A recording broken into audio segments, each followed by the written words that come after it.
It's the morning of April 21st, 1967. At 2 a.m., tanks leave the Armour Training Centre and take to the streets of Athens, Greece. Tanks and armored vehicles begin to seize key points in the capital city. Points like Parliament, the Royal Palace, the Defense Ministry, radio and communication hubs, as well as major road junctions. By 2:30 a.m., coordinated arrest teams are breaking into the homes of key figures like the serving Prime Minister, the former Prime Minister, and the Commander-in-Chief of the Army. Preassigned arrest teams are targeting blacklisted individuals. They're capturing party leaders, trade unionists, and left-wing activists. Contemporary accounts estimate that between 2,500 and 6,000 people were arrested in the first hours. One U.S. diplomatic source noted that by April 26th, just 5 days later, the regime had reported 6,500 prisoners taken into custody and 1,700 already released. Army Colonel Georgios Papadopoulos, Army Colonel Nikolaos Makarezos, and Brigadier General Stylianos Pattakos forced King Constantine II to sign decrees, accept the junta, and swear in its government. On April 21st, 1967, the junta had orchestrated a successful military coup. The junta claimed they were saving Greece from chaos, corruption, and especially communism. The junta presented the military coup as a revolution. 6 years later, on July 1st, 1973, the London Observer, which is the oldest Sunday paper in the world, stated that they found evidence that the Central Intelligence Agency had engineered the 1967 coup in Greece. The New York Times reiterated that report. The Observer said today that it found evidence that the Central Intelligence Agency engineered the 1967 military coup in Greece and is using secret knowledge of Premier Georgios Papadopoulos' wartime collaboration with the Nazis to maintain control of the regime. The Sunday newspaper said that at the Athens headquarters of the Joint United States Military Aid Assistance Group, Mr. Papadopoulos is known among senior staff members as the first CIA agent to become premier of a European country. The Observer's writer, Charles Foley, quoted an unidentified American military advisor in Athens as having said, "George gives good value because there are documents in Washington that he wouldn't like let out." So if the London Observer, the oldest Sunday paper in the world, or their writer, Charles Foley, are telling the truth, then Georgios Papadopoulos was working for the CIA and they were able to control him because of information they had regarding his past collaboration with the Nazis. The CIA's Deputy Director for Operations and soon-to-be Director of Central Intelligence, William Colby, stated, "We weren't in possession of any information about Papadopoulos. He wasn't an agent, and we never paid him any money." Unfortunately, many of the CIA's documents regarding Papadopoulos and the 1967 Greek coup are still classified, sanitized, or heavily redacted. Now, whether you believe Georgios Papadopoulos was acting on his own volition or he was being blackmailed by the CIA is for you to decide. The colonels publicly framed their seizure of power as a revolution to save Greece from communism and political chaos. In reality, it established a 7-year authoritarian dictatorship. So the junta's idea of saving Greece was to arrest over 6,000 blacklisted individuals essentially overnight. Their new political prisoners passed through police stations, military prisons, and torture centers run by the Greek military police. Their new political prisoners filled regular prisons, while many were exiled to concentration-style camps on remote islands. Amnesty International estimates not less than 2,000 political prisoners were tortured Torture was systematic rather than exceptional abuse.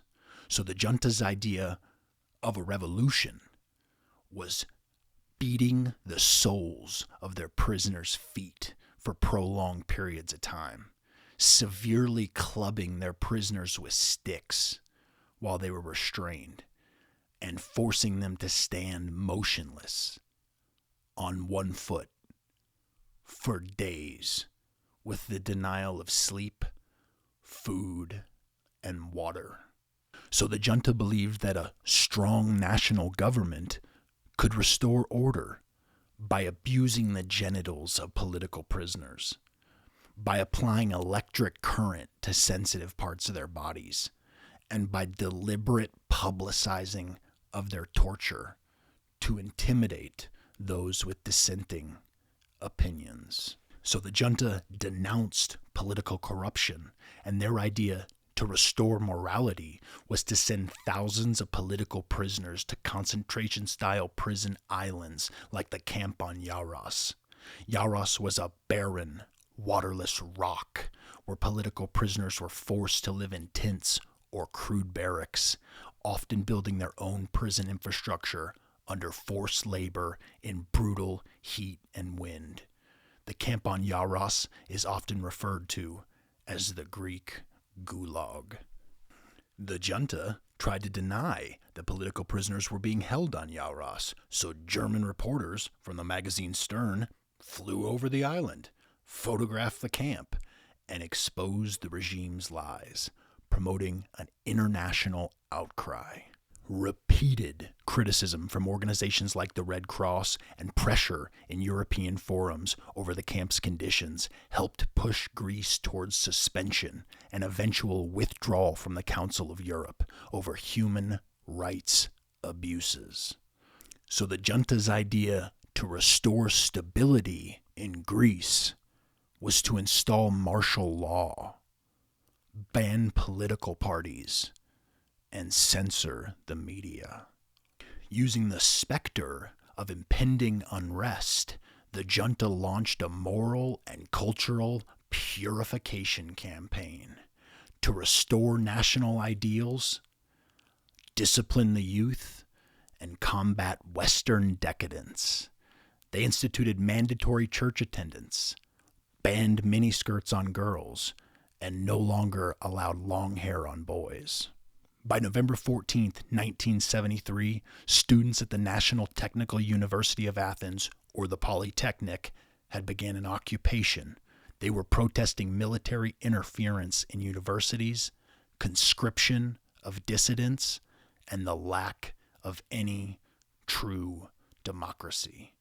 Conscription of dissidents means using compulsory military service as a tool against political opponents, rather than just to staff the army.